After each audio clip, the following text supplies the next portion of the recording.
lost their money, the engineers have reaped a harvest, and the lawyers have realized a fortune. The experience of water companies, gas companies, canal companies, and railway companies has distinctly been that between great moneyed corporations with large capitals sunk in plant, competition is impossible and must end in a compromise.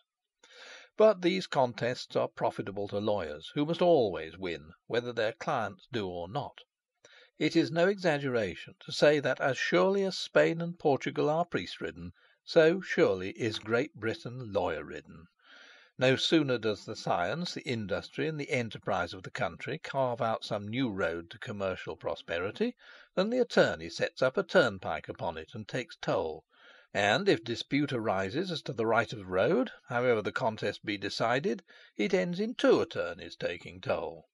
In Chancery, in the laws affecting patents of inventions, in the laws affecting canals, in railways, a standing army of lawyers are constantly engaged in fighting battles, which end in our bearing the wounds and their sharing the spoil. So it was in these battles of the gauges.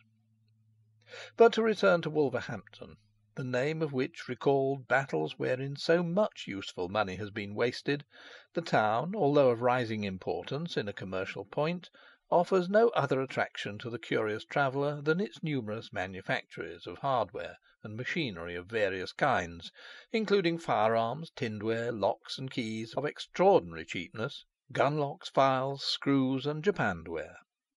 The tea trays and other japanned-ware of Wolverhampton are equal in taste and execution to anything produced in Birmingham. Indeed, it was at the manufactory of the Messrs. Walton that the plan of skilfully copying the landscapes of our best artists on japan were originated. The first tea tray of the kind was copied from one of Turner's Rivers of France, by a gentleman who has since taken up a very important position in applying the true principles of art to British manufactures.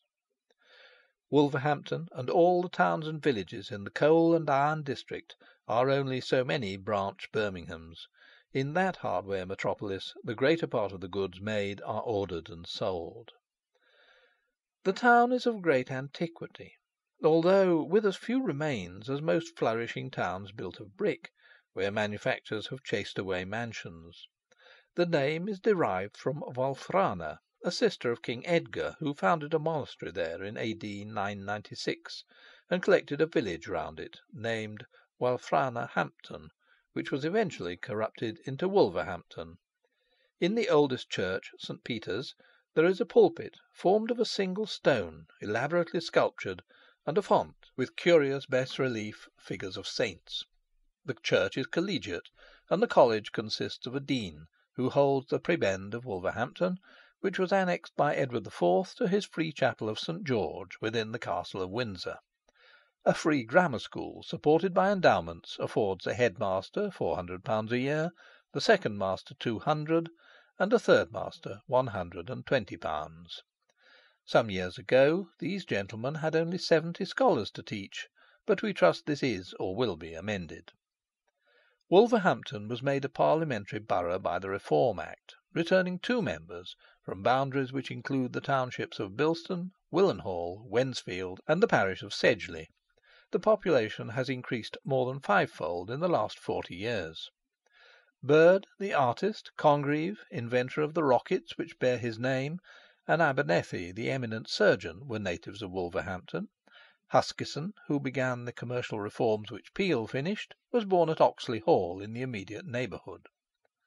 Close to the town is a good racecourse, well frequented once a year, formerly one of the most fashionable meetings in the country. The ladies' division of the grand stand used to be a complete parterre of the gayest flowers, but railroads, which have added to the quantity, have very much deteriorated the quality of the frequenters of races, and unless a change takes place, a grand stand will soon be as dark, as busy, and as dull as the Stock Exchange. From Wolverhampton a line 19 miles in length through Albrighton, where Staffordshire ends and Shropshire begins, and Shifnal to Wellington, shortens the route to Shrewsbury by cutting off an angle. But as there is nothing to be said about this route, except that at Albrighton are the kennels of the hunt of that name, a hunt in which the greater or less luxury in horseflesh of the young ironmasters affords a thermometer of the state of the iron trade, we shall on this occasion take the Stafford line. Within an easy distance of Wolverhampton are a very large number of the noblemen's and gentlemen's seats in which Staffordshire is so rich. More than one ancient and dilapidated family has been restored by the progress of smoke-creating manufactures, which have added to the wealth even more than they destroyed the picturesqueness of the country. If we were conducting a foreigner over England, with the view of showing him the wealth, the power, and the beauties of our country, we should follow exactly the course we have hitherto pursued, and after an exhausting inspection of the manufactories of the coal country, should turn off the rail, after leaving Wolverhampton, on our road to Stafford, and visit some of the beautiful mansions surrounded by that rich combination of nature and art which so eminently distinguishes the stately homes of England. For instance, before reaching Penkridge, we pass, on the right hand, Moseley Court, where the ancestors of the proprietors, the Whitgreaves, concealed Charles II. After the Battle of Worcester.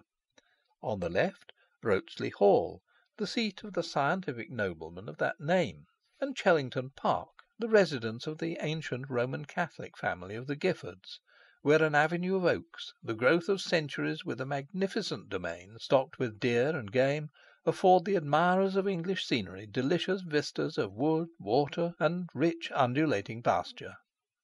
The contrast between the murky atmosphere and continued roar of the iron-making country and the silence of the deer-haunted green glades is most striking and most grateful to eye and ear.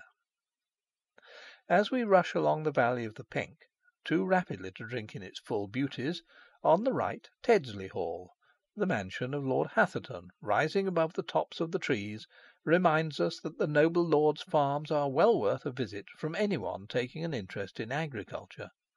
Poor land has been rendered comparatively fertile, and by a complete system of drainage mere marshy rush-growing meadows have been made capable of carrying capital root and wheat crops, while the waste water has been carried to a head, and then, by a large overshot water-wheel working below the surface of the ground, made useful for thrashing, chaff and root cutting, and other operations of the farm.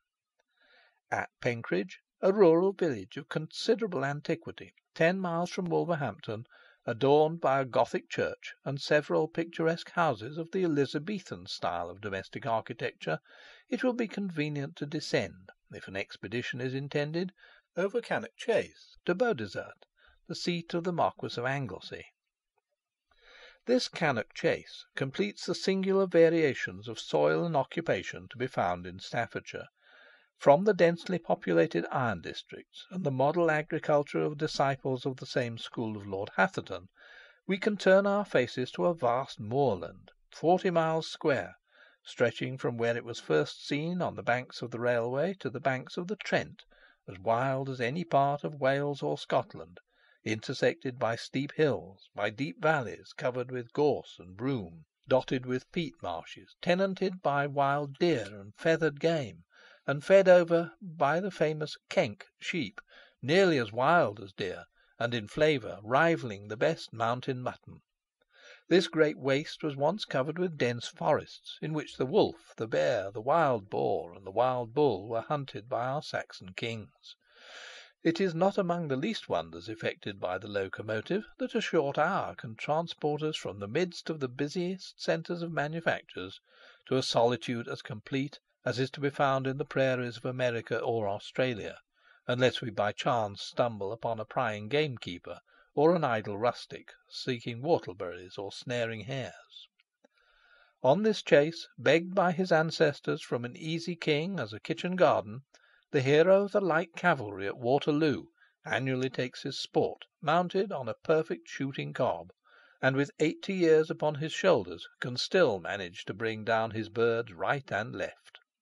Long may such blanks of solitude and wild nature remain among the busy hum of commerce, to remind us of what all England once was, to afford at a few holidays in the year a free breathing space to the hard-working multitude, and to the poet and student that calm delight which the golden fragrance of a gorse-covered moor can bestow.